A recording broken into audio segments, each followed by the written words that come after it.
Et ce sera Alien 2347. Alien 2347, réalisé par X-Frame, et puis sa troupe de comédiens indépendants, je dirais, puisque je les ai écoutés nulle part ailleurs, a été réalisé en 2012 et terminé aujourd'hui, compte 2 saisons. Pour situer dans le contexte, il faut que vous imaginiez la planète Terre à quelques siècles plus tard. Alien 2347 va suivre les péripéties d'un groupe, pas de spationautes, mais de gens qui habitent sur la Lune, qui redescendent sur Terre pour voir si elle est vivable. Et à leur grande surprise, en fait, la Terre est entièrement peuplée de gens normaux, et donc ils se font accueillir comme il se doit par les terriens, et redécouvrent du coup un environnement en se disant qu'ils pourront, enfin la colonie lunaire pourrait revenir vivre sur Terre. Capitaine Zaun, éclairez-nous. Êtes-vous vraiment humain? Affirmatif, monsieur le président. Humain de la Lune, mais humain quand même. Content d'être sur la terre de mes origines et de voir que les descendants des frères de nos ancêtres sont là pour nous accueillir. Oui, enfin, si c'est autant le désert que chez nous... Mais quelle n'est pas leur surprise quand ils se rendent compte qu'en réalité, tous les êtres humains sur la Terre sont possédés, ou plutôt sont mangés par des vermoïdes. Car les vermoïdes ont besoin de nutriments.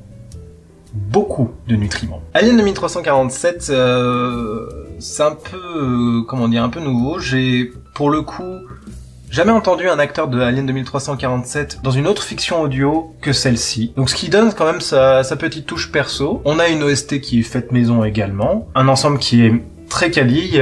Faut dire que le réalisateur est assez maniaque sur la réalisation, sur la technique, donc fait quelque chose de très propre. Ça raconte une histoire qui est assez classique dans l'ensemble, parce qu'on parle un peu d'un genre de zombification, mais on va dire civilisé. Je pensais jamais associer ces deux termes ensemble, mais c'est le cas. Et c'est une aventure, un groupe de bras cassés qui va tenter de se débatouiller tant bien que mal de cette situation. On va suivre des aventures sur Terre, puis un peu dans l'espace, puis un peu sur la Lune. On va varier un peu les plaisirs. Il y a des, pareil, des petites manigances qui se font dans l'ombre, des actions en veux-tu en voilà, des personnages assez haut en couleur, pardon, puisque le capitaine est pris, comment dire, d'une jovialité intempestive H24. C'est avec honneur et fierté que moi-même ici présent, Capitaine Zaun, ai eu le privilège d'accepter la responsabilité de transporter dans ce vaisseau l'équipage d'exception que vous êtes. On a une concierge aussi, qui est exceptiennelle. Non mais faut insister sur ce genre de détails, la concierge est incroyable. J'ai oublié son nom, c'est terrible. Il me faut le nom de la concierge. Instant recherche. En attendant, tu peux balancer un extrait. Elle va parler avec sa voix comme ça là. Le premier qui colle ses doigts gras sur les vitres aura fait un monde balai. C'est qui celle-là? Il semblerait que nous ayons une invitée, Claude. Claude. On me dirait un mélange entre Claude et Plot.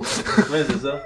Je veux pas trop m'étendre sur la qualité, sur tout ça, sur Alien 2347. C'est encore une série, on va dire dans l'espace, c'est encore une série avec un groupe de spationautes lambda qui va avancer. On en a beaucoup, mais c'est bien fait. Ça change parce que c'est pas...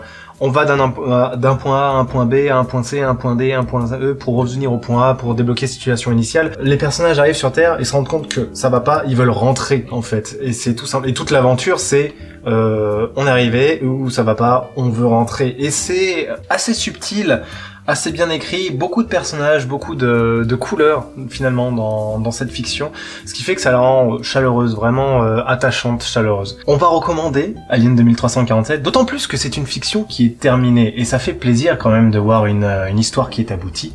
On va recommander parce que ça, c'est des points positifs vraiment sur tout, sur tout ce qui peut sembler technique, même sur la partie artistique, c'est vraiment du plus quoi. Ça se mange sans fin et vous pouvez y aller, vous partez avec vos écouteurs pour quelques heures d'écoute et plonger dans cet univers merveilleux qui reste la Lune en fait. Vous pouvez partir sur la Lune.